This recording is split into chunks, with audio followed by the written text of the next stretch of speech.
Salam hörmətli YouTube və TikTok izləyiciləri, sizləri yenidən xoş gördük. Bura Gəncə şəhəridir. Gəncə şəhərində köhnə trolleybus parkına yaxın bir ərazidə, yaxın dedikdə bax bu gördüyünüz deməli evin arxasında təxminən 100 metrdən sonra köhnə trolleybus parkı yerləşir.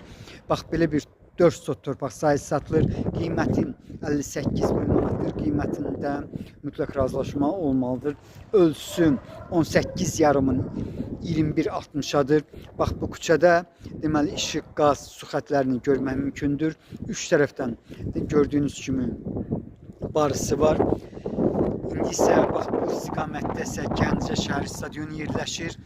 Yenidən mən sizə deməli küçəni göstərirəm. Eyni zamanda tupikdə demək mümkündür. Yəni çünki bax gördüyünüz kimi axırıncı buradır.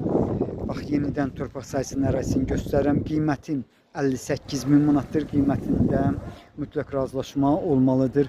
Başqa regionlar üçün də deyim ki, bura şəhərdir. Gördüyünüz kimi küçədə qaz, işıq, su xətləri var. Sağa döndükdə bax küçənin deməli təxminən 100 metrlikdən asfalt yol keçir.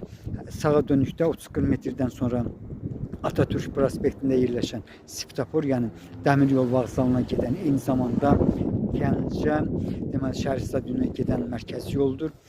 Sola döndükdə isə deməli Heydər Əliyev prospektidir, Maslacırın Svetoforudur. Yenidən torpaq sahəsinin ərazisini göstərirəm. Qiyməti 58 min manatdır. Qiymətində mütləq razılaşma olmalıdır. Sizlərə uğurlar.